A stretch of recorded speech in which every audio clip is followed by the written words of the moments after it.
Hadakhed चेकपोस्टवर API Suresh Shirsat यांच्या पथकाने कंटेनरसह पकडला 62 लाखांचा गुटखा। हरण्यामाळचं पाणी नकाने तलावात तातडीनं सोडण्यात यावं, आमदार फारुख शाह यांनी पाहणी दौऱ्यात मांडली भूमिका। धुळे जिल्हा परिषदेच्या अध्यक्षा सौ अश्विनी पाटील यांनी आनंदाने पत्रकार परिषदेत राजीनामा देत असल्याचं केलं जाहीर। जुनी पेन्शनसह विविध मागण्यांसाठी एकजूट करून राज्य सरकारी कर्मचाऱ्यांच्या संघटनांचा धुळ्यात बेमुदत संप। मुंबई आग्रा महामार्गावर शिरपूर तालुक्यातील हाडाखेड चेकपोस्टवर सांगवी तालुका शिरपूर पोलीस ठाण्याचे सहाय्यक पोलीस निरीक्षक सुरेश शिरसाट आणि त्यांच्या पथकानं सुमारे 62 लाख रुपये किमतीचा गुटखा कंटेनरसह जप्त केलाय। या प्रकरणी हरियाणाच्या कंटेनर चालकावर गुन्हा दाखल करण्यात आलाय। पोलीस अधीक्षक श्रीकांत धिवरे यांनी एपीआय शिरसाट यांच्यासह पथकाच्या या कामगिरीचं विशेष कौतुक केलं। गेल्या काही महिन्यांपासून बिळात लपलेल्या गुटखा माफियांनी पुन्हा एकदा वळवळ करायला सुरुवात केली आहे, परंतु नव्यानं दाखल झालेले पोलीस अधीक्षक श्रीकांत धिवरे आणि पोलीस दलाने माफियांच्या नांग्या ठेचण्यासाठी कारवाईचा बडगा चुगारलाय। मध्य प्रदेशातून शिरपूर मार्गे कंटेनरमधून सनकी आणि रॉयल नावाच्या राज्यात प्रतिबंधित असलेल्या गुटख्याची वाहतूक होत असल्याची माहिती मिळाल्यानंतर पोलीस अधीक्षक धिवरे यांनी शिरपूर तालुका पोलीस ठाण्याचे एपीआय सुरेश शिरसाट यांना कारवाईचे आदेश दिले। त्यानुसार सहाय्यक पोलीस निरीक्षक शिरसाट यांनी पथकासह शुक्रवार दिनांक 15 डिसेंबर रोजी सकाळी 8:30 वाजता हाडाखेड आरटीओ चेकपोस्टवर HR 55X 6913 या क्रमांकाच्या कंटेनरला थांबविलं। कंटेनर चालकाची चौकशी सुरू केली। चालकाने त्याचं नाव अजित शरीफ, वय 40, राहणार अंजनपूर, तालुका फिरोजपूर, जिल्हा नूह, हरियाणा असं सांगितलं। कंटेनरमधील मालाबाबत त्याला विचारणा केली असता त्यानं उडवाउडवीची उत्तरे दिली। त्यानंतर कंटेनर तपासणी केली असता त्यात महाराष्ट्र राज्यात प्रतिबंधित असलेला गुटखा पान मसाला मिळून आला। 29,95,200 रुपये किमतीचा रॉयल 1000 नावाचा गुटखा, 12,44,880 रुपये किमतीचा SNK सनकी नावाचा गुटखा व HR 55X 6913 या क्रमांकाचा 20 लाखांचा कंटेनर असा एकूण 62,40,080 रुपये किमतीचा मुद्देमाल या कारवाईत जप्त करण्यात आला। पुढील कारवाईसाठी अन्न व औषध प्रशासन विभागाचे सहाय्यक आयुक्तांना बोलविण्यात आलं। ही कारवाई पोलीस अधीक्षक श्रीकांत धिवरे, अप्पर पोलीस अधीक्षक किशोर काळे, उपविभागीय पोलीस अधिकारी सचिन हिरे यांच्या मार्गदर्शनाखाली सहाय्यक पोलीस निरीक्षक Suresh Shirsat, PSI Sunil Vasave, Vijay Patil, police head constable Santosh Patil, police constable Yogesh More, Sanjay Bhoi, Ramdas Pawara, Altaf Mirza यांच्या पथकानं केली। काल रात्री एक गोपनीय बातमीवरून MH 55X 6913 हा एक मोठा कंटेनर गोपनीयरित्या बातमीवरून आपण पकडला होता। तर त्याच्यामध्ये आपल्याला सनकी आणि रॉयल असे 2 गुटखा जे इलिगल आहेत, कुठेही त्याच्यावर मॅन्युफॅक्चरिंग वगैरे काहीही नाही, या प्रकारचे 2 गुटख्याचे मोठे कंटेनर्स आपल्याला मिळालेले आहेत। त्याच्यापैकी रॉयलचे आपल्याकडे एकूण 52 असे मोठे गट्टे मिळाले, त्याची प्राइस अंदाजे 30 लाख रुपये आहे आणि सनकीचे 26 गट्टे आहेत, त्याची प्राइस 12 लाखच्या आसपास आहे। असा एकूण 42 लाख 42.5 लाखाच्या आसपास हा गुटखा आपण जप्त केलेला आहे। 20 लाखाचा मोठा कंटेनर आहे, त्यामुळे असं 62 लाखाच्या आसपास हा मुद्देमाल आज आपण जप्त केलेला आहे। याचा जो ड्रायव्हर आहे अजीज शरीफ हा हरियाणाचा आहे आणि त्याने इंदोरवरनं हा सगळा माल भरला असं प्रथमदर्शनीय कळलेलं आहे आणि हा भिवंडी येथे हा माल ड्रॉप करणार होता। तर त्या अनुषंगाने आपण आता संबंधित मालकाला देखील FIR मध्ये त्याचं नाव घेत आहोत आणि पुढील कारवाई याच्यामध्ये करत आहोत। मी महाराष्ट्र बातम्यांसाठी सचिन बागुल, धुळे। धुळे शहराला पाणी पुरवठा करणाऱ्या नकाने तलावात निव्वळ 12 MCFT पाणीसाठा शिल्लक आहे। नकाने तलाव आटल्यामुळे शहराच्या काही भागाला पाणी पुरवठा करणं जिकरीचं होईल, म्हणून आत्ताच पावले उचलणं गरजेचं आहे। त्यासाठी तातडीनं हरण्यामाळ प्रकल्पातून नकाने तलावात किमान 50 MCFT पाणी सोडण्यात यावं, अशी भूमिका आमदार फारुख शाह यांनी शुक्रवार दिनांक 15 डिसेंबर रोजी नकाने तलाव पाहणी दौऱ्यात मांडली। यावेळी आयुक्त अमिता दगडे पाटील, मनपा कार्यकारी अभियंता नवनीत सोनवणे, कनिष्ठ अभियंता चंद्रकांत उगले, जलसंपदा विभागाचे कार्यकारी अभियंता वट्टे, उपअभियंता विवेक महाले, महाराष्ट्र जीवन प्राधिकरणचे उपअभियंता वानखेडे पाटील, नगरसेवक नासिर पठाण, नगरसेवक सईद बेग, कैसर अहमद, आसिफ शाह, जाहिद हाजी आदी उपस्थित होते। यावेळी आमदार फारुख शाह यांनी मनपा प्रशासनाला आदेश दिले की येत्या 15 दिवसात शहरातील अंतर्गत पाणी पुरवठा पाईपलाईनचा प्रश्न मार्गी लावा तसेच वलवाडीला करण्यात येणारा पाणी पुरवठा अक्कलपाडा योजनेला जोडण्यात यावा।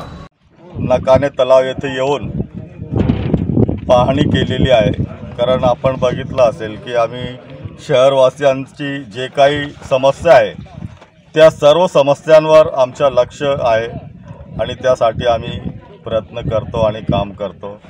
शहरवासियांना जास्तीत जास्त आम्हाला काय सुविधा पुरवता येईल त्यासाठी आम्ही मेहनत घेतो। आता उन्हाळा लागणार आहे आणि उन्हाळ्यात शहरवासियांना पाण्याची कमतरता भासू नये यासाठी आम्ही धुळे महानगरपालिकेचे आयुक्त दगडे मॅडमांना सोबत घेऊन आणि त्यांची जेवढी टीम आहे तसेच PWDचे अधिकारी, MJPचे अधिकारी, MSEBचे अधिकाऱ्यांना सोबत घेऊन आम्ही नकाने तलावाची पाहणी केलेली आहे आणि लवकरच हा नकाने तलाव आम्ही हरणामाळमधून भरू यासाठी आयुक्तांनी जिल्हाधिकाऱ्यांना पत्र दिलेलं आहे आणि मी सुद्धा आज संध्याकाळी जिल्हाधिकाऱ्यांना भेटून लवकरात लवकर हा नकाने तलाव भरण्यात यावा त्यासाठी प्रयत्न करतो आहे। आता आपण बघितलं असेल की आम्ही 4 महिन्यापासून सारखा यांच्या महानगरपालिकेच्या यंत्रणेचा मागे लागून आणि अक्कलपाड्याची जी योजना आहे ते कार्यान्वित करून घेतलेली आहे।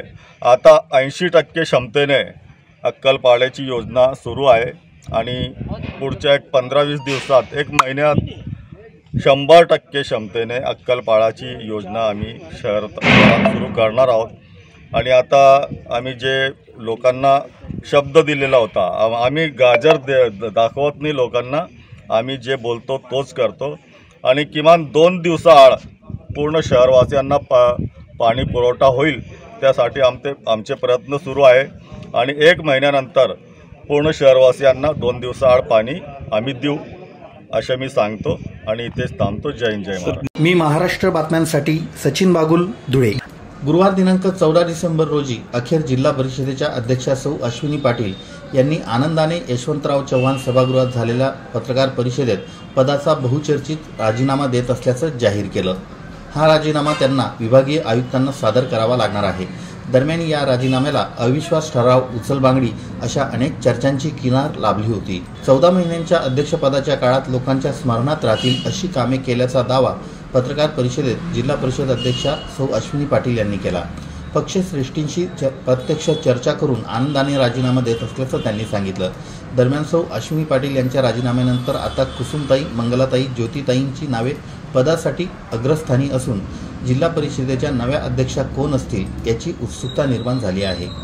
जिल्हा परिषदेच्या अध्यक्षपदाच्या रेसमध्ये भारतीय जनता पार्टीचे माजी जिल्हा उपाध्यक्ष कामराज निकम यांच्या अर्धांगिनी सौ कुसुम निकम, साक्रीतील भाजपाचे बडेप्रस्थ सुरेश शामराव पाटील यांच्या पत्नी सौ मंगला पाटील, DR बापू यांच्या सौभाग्यवती ज्योती पाटील यांची नावे चर्चेत आहेत। भाजपाचे पक्षश्रेष्ठी या नावांमधून कोणाची निवड करतात अथवा धक्कातंत्राचा वापर करत नवीन नाव पुढे येतं हे पाहणं आता औत्सुक्याचं ठरणार आहे। जिल्हा परिषदेच्या सभागृहात झालेल्या पत्रकार परिषदेत अध्यक्षा सौ अश्विनी पाटील यांच्या वतीनं प्राध्यापक अरविंद जाधव यांनी भूमिका मांडली। यावेळी उपाध्यक्ष देवेंद्र पाटील आणि पंचायत समिती सभापती श्रीमती वंदना मोरे उपस्थित होते। तो प्रलंबित प्रश्न सुद्धा सातत्याच्या पाठपुराव्यामुळे निकाली काढण्यात आलेला आहे। पहिल्या टप्प्यामध्ये 4ही तालुक्यामध्ये सिंचनाच्या विहिरी मंजूर करण्यात आलेल्या आहेत। धुळे तालुक्यामध्ये सातत्यानं तक्रारी होत असल्या कारणाने सिंचन विहिरी असतील किंवा महाराष्ट्र ग्रामीण रोजगार हमी योजनेची अनेक कामं असतील त्या कामांच्या संदर्भात देखील माननीय जिल्हाधिकारी महोदय, माननीय मुख्य कार्यकारी महोदय यांच्याशी वारंवार चर्चा करून या ठिकाणी हाही प्रश्न त्या निकाली काढण्यात आला आणि लवकरच शेतकऱ्यांना आता प्रशासकीय मंजुरी, कार्यान्वयन आदेश लवकर शेतकऱ्यांना प्राप्त होतील। जी महत्त्वाची कामं आहेत म्हणजे प्रत्येक लेखा शिक्षामध्ये 22-23 मध्ये तर झालीच नाही, पण सुदैवाने सन 2023-24 आर्थिक वर्षाचं सुद्धा संपूर्ण नियोजन करण्यामध्ये जिल्हा परिषद अध्यक्ष, उपाध्यक्ष त्यांचे सगळे सहकारी यशस्वी झालेले आहेत। सगळ्या खात्यांचं नियोजन झालेलं आहे। सगळ्या खात्यांचं नियोजन झाल्याच्या नंतर त्याच्या आता आयपास प्रोसिजर असते, प्रशासकीय मंजुरी असते, त्याच्या कार्यान्वयन आदेश असतील ते पण पटकन देण्यात येतील। 22-23, 23-24 दोनही आर्थिक वर्षाचे नियोजन यशस्वीपणे करण्यामध्ये या ठिकाणी यश मिळालेलं आहे। जिल्हा परिषदेचे 56 गट आहेत त्या 56 गटांमध्ये 40 सदस्य हे भारतीय जनता पार्टी आणि संलग्न असं या ठिकाणी सत्ताधारीमध्ये असले, त्या गटांना न्याय देत असताना देखील उर्वरित गटांना देखील न्याय देण्याचा प्रयत्न, कमी अधिक प्रमाणात न्याय देण्याचा प्रयत्न त्या ठिकाणी झालेला आहे. जिल्ह्यातील एकही गट हा विकासापासून वंचित राहणार नाही किंवा त्याच्यामध्ये निधी गेला नाही अशी कोणतीही अडचण या कार्यकाळामध्ये. मी महाराष्ट्र बातम्यांसाठी सचिन बागुल, धुळे. एकच मिशन जुनी पेन्शन अशी दणदणाटी घोषणा देत जुनी पेन्शनच्या मागणीसाठी राज्य सरकारी कर्मचारी, शिक्षक, शिक्षकेतर कर्मचाऱ्यांनी एकजूट करीत गुरुवार दिनांक 14 डिसेंबर रोजी धुळे शहरात बेमुदत संपाचं हत्यार उपसत भव्य मोर्चा काढला. शहरातील कल्याण भवन पासून सुरू झालेल्या मोर्चाचं क्युमाइन क्लबजवळ सभेत रूपांतर झालं. आताच्या कर्मचाऱ्यांसाठी जुनी पेन्शन, हक्कासाठी जुनी पेन्शन, दादासाठी जुनी पेन्शन, नानासाठी जुनी पेन्शन, मित्रांसाठी जुनी पेन्शन, मैत्रिणींसाठी जुनी पेन्शन, हक्कासाठी. सरकारने आश्वासने देऊन देखील आजपर्यंत आम्हाला प्रत्यक्ष फायदा दिला नाही म्हणून कर्मचाऱ्यांमध्ये असंतोष निर्माण झालाय.